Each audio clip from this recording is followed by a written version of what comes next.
Isang pagpagaspas ng pakpak mula sa lumilipad na manananggal na biglang dumapo sa bubungan ng bahay.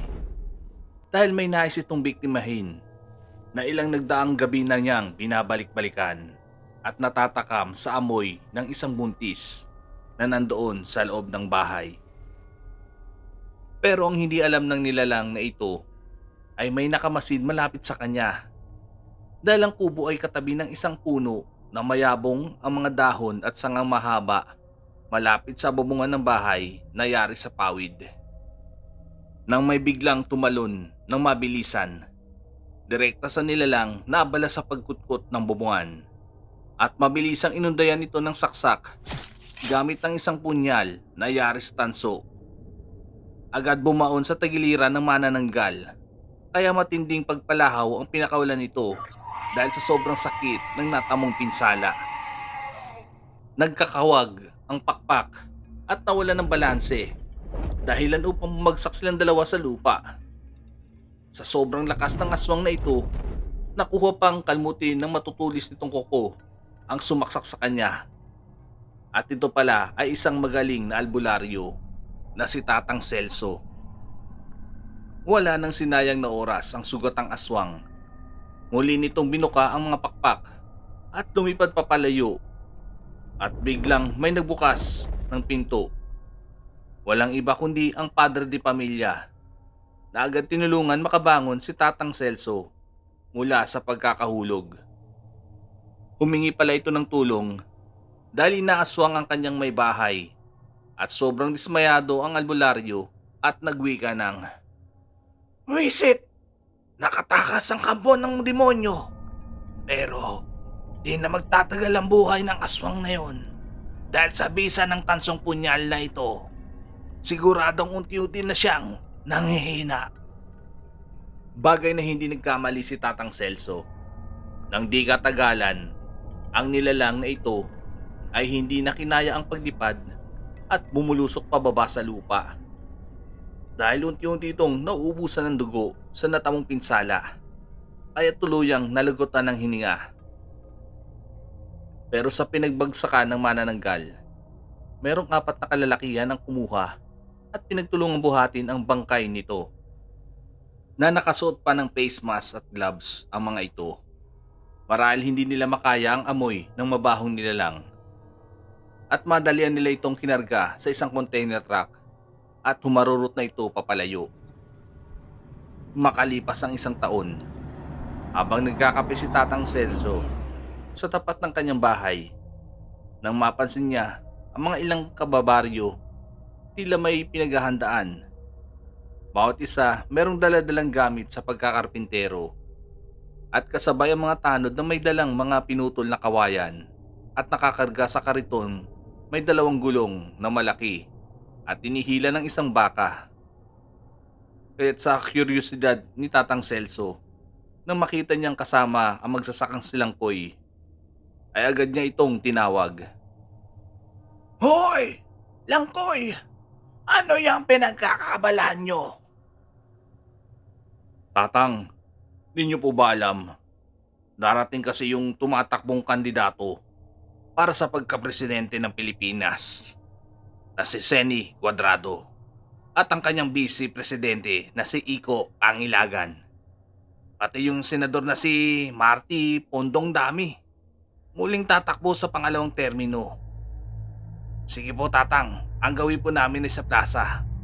Doon kasi namin gagawin yung entablado para sa meeting de base nila." Kaya't nang nalaman ni Tatang Celso, ay bigla siyang may nakitang masamang pangitain na hindi inaasahang darating. Agad siyang nagtungo sa kanyang silid at tinawag ang kaibigan niyang isang elemento.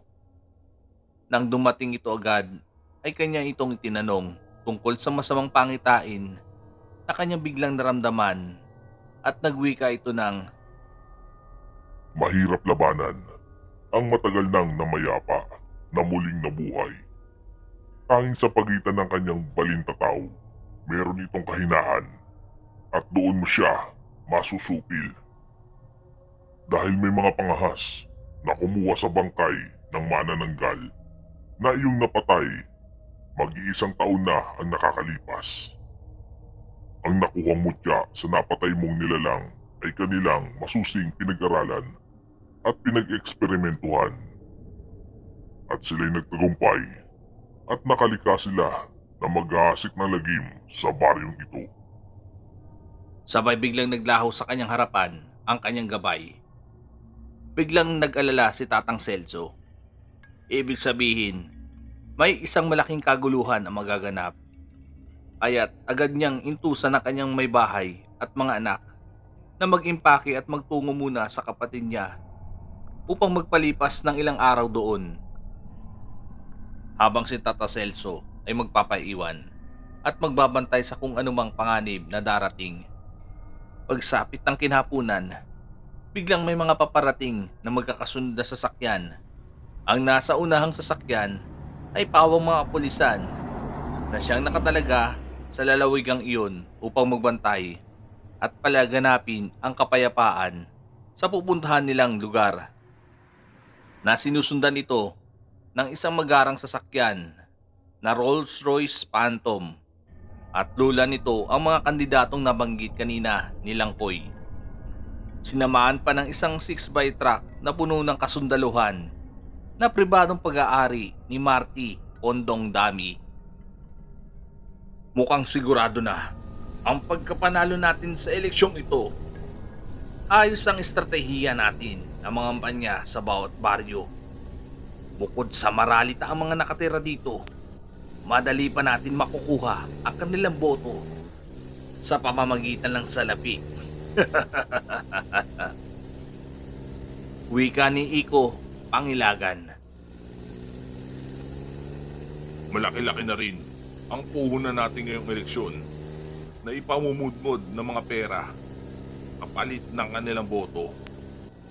Pero mababawi naman natin ito pag naluklok na tayo sa pwesto. Triple pa ang balik. Ang tugon naman ni Marty.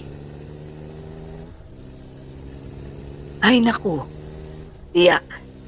Isang boteng ethyl alcohol na naman ang aking mauubos. Kakalagay sa aking mga kamay. Kadiri kaya na makipagkamay sa mga maralitang iyan. Yaak. Ang wika ni Seni. Ang arte. Pero pagdating sa ng boilet mo, hindi ka nandidiring i-chok-chak. Pang-iinsulto ni Marty kay Seni. Naubod ng selan. Aba, magtigil ka nga dyan. Ingit ka lang. Impotent ka na kasi.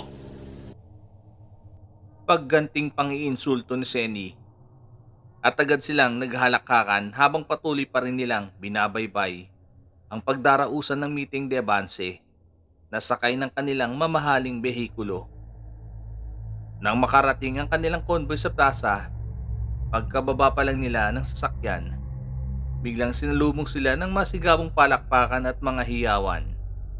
Parang nakakita ng artista ang kanina pang nag-aabang ng mga residente doon at hindi mahulog ang karayom dahil sa sobrang daming taong naroroon. Ang iba dito ay nanggaling pa sa mga karatig baryo na sinadyang dumayo at umaasa na maambunan ng salapi galing sa mga kandidatong ito. Samantala ang mga kasundalohang kasama nila ay nagsipagkalat na sa paligid ng plaza. Magbabantay sila kasama ng mga pulis para sa seguridad ng mga trapong ito. At malugod naman silang sinalubong nitong alkalde ng lalawigang iyon kasama ang ilang piling kapitan del barrio. Maligayang pagdating sa aming lugar. Ako nga pala si Jim Palad. Naasahan yung susuporta sa inyong kandidatura.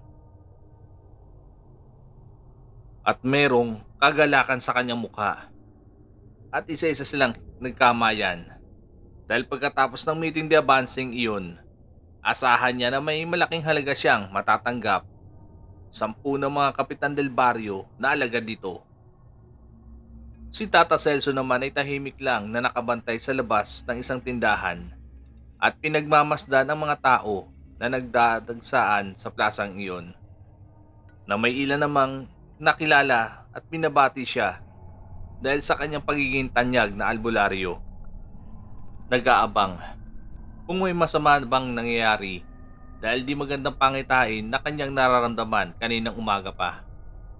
At isa pang nagpabahala sa kanyang isipan, ang pagkakabanggit ng kaibigang elemento tungkol sa mutyang pinag-eksperimentuhan. Nais ni Tata Celso itong mapigilan kung anong klaseng lagim ang maidudulot nito. Halos hindi magkamayaw ang malalakas na sigawan at palakpakan nang magsimulang magtalumpati si Iko Pangilagan. Bawat isa may kanya-kanyang plataporma na mistulang matatamis na pangako na sa bandang huli ay may papako lamang. Sa di kalayuan kung saan naroroon ang lokasyon ng plaza, may biglang dumating na isang humaharurot na 10-wheeler truck at panay ang pagbusina nito nang walang hinto. Ang nagmamaneho ng sasakyang ito agad dinaganan ng isang mabigat na bagay ang selenyador ng 10-wheeler.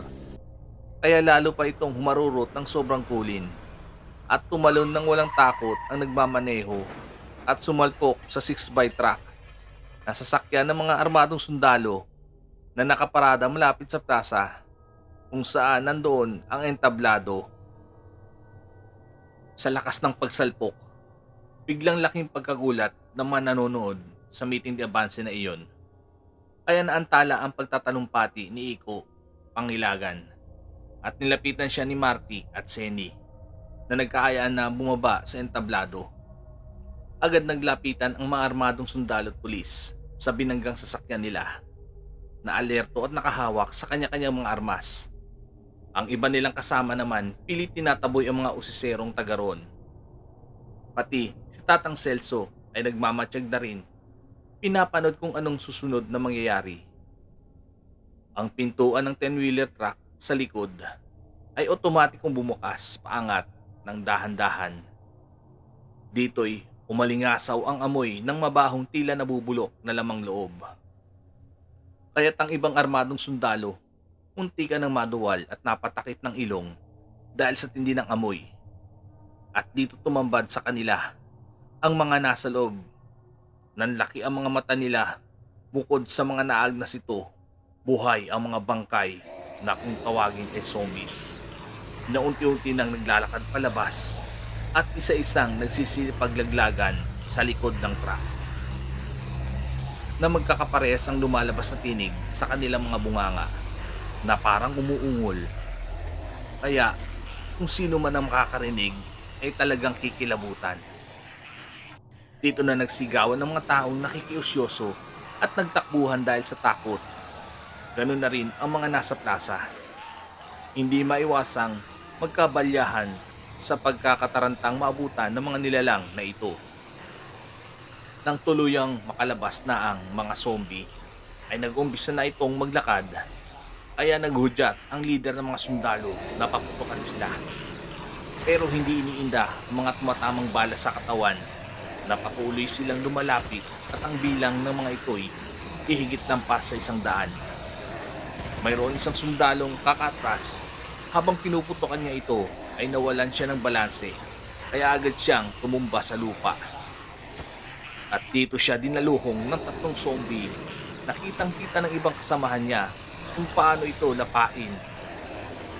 Samantalang si Tata Celso na di kalayuan sa mga armadong sundalo at pulis, pilit na pinipigilan ng ibang zombies na papalapit sa mga tumatakbong kababaryo niya. Sa tulong ng kanyang orasyon, ginawaran niya ito ng tigalpo sa isang kumpas ng mga kamay. Isa-isa itong nagsisitalsikan, pero laking gulat niya ay dahan-dahan rin itong bumabangon. Sa madaling salita, kaya nilang indahin ang ganitong gawad na galing sa orasyon. At dito naalala ni Tata Celso yung tungkol sa sinabi ng kanyang kaibigang elemento. Nasa pagitan ng balintataw ng mga mata, ay dito mo sila masusupil.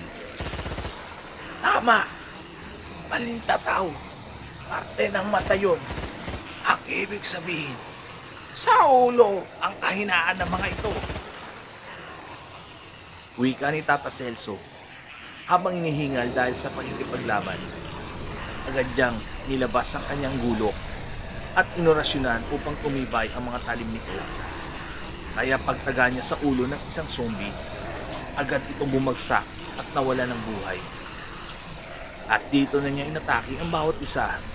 Pag napupugutan niya yan ng ulo, pabagsak nito sa lupa, agad niya itong tinatapakan para madurog. Dito na kumuha ng tiyempo para sumibat sila Iko, Martin at Seni. Agad pinaharurot ang sasakyan. Ilang metro pa lang ang layo nito ay agad may nagpakawala ng RPG sa sinasakyan nila, kaya agad itong sumabog. Ito ang pagwawakas ng buhay ng tatlong trapo na sigurado sa impyerno ang kakahantungan ng kanilang kaluluwa. At ang nagpakawala ng sandatang pampasabog na iyon, walang iba, yung nagmamaneho ng 10-wheeler truck na isa palang bayaran na hitman. At pagkatapon ng hawak niyang mahabang armas na pampasabog, ay sumakay sa isang motorsiklo at agad itong umalis. Habang si Tatang Celso ay nakikipagsagupan pa sa mga zombie, unti-unti na siyang nakakaramdam ng panghihina. Dahil sa sobrang pagod at nauuhaw, tagaktak na rin ng pawis at sinamahan pa ng nagtitilamsikang dugo na sobrang baho sa kanyang katawan. At unti-unting tumigil ang putukan pagkat nagsiatrasan ng mga sundalo dahil nauubusan na sila ng bala. Nanatakot sila dahil ayaw nilang matulad sa mga kasamahan nila na naging zombie rin. Dito na napaluhod si Tata Celso at hindi na talaga niya kaya. Samantala, ang mga zombie na lalo pang dumadami dahil sa pamamagitan ng kagat nito na mabilis makahawa at magiging kawangis nila kapag ang bangkay ay muling mabubuhay. At unti-unti nang lumalapit at aatake na kay Tata Celso. Dito na niya tinanggap ang magiging kapalaran kaya napapikit ang kanyang mga mata. Nang walang ano-ano'y, may biglang tumagpas sa ulo ng isang zombie na malapit kay Tata Celso. Walang iba kundi silang Koy. Dahil nagsidatingan na ang mga kalalakihan na tinipon nilang Koy para siya'y tulungan. Kaya nagsimula na ang mga ito na puksain isa-isa. Walang titira sa mga bangkay na ito na pakalat-kalat sa plaza. Na di nagtagal, ang mga kalalakihan ay biglang nagsigawan dahil nakamit nila ang tagumpay na puksain ang mga zombie. Dito na tinulungan nilang Koy si Tata Celso at inakay na makapagpahinga sa kanyang bahay na wala namang tinamong pinsala. Ang may kagagawan ng kaguluhan sa baryong iyon, ang walang puso na si Dr. Benesio Perez. Isang siyentipiko na bihasa sa mga iba't ibang uri ng kemikal at isa ring witch doctor. Kaya naging dalubhasa pagkat nakasanla na ang kanyang kaluluwa sa demonyo. Kapalit ng formula na nakasaad sa mga pahina na doon kung paano muling bumuhay ng isang bangkay na ginamit para maipapatay ang grupo nila Iko. Kapalit ng malaking halaga na aabot sa ilang milyon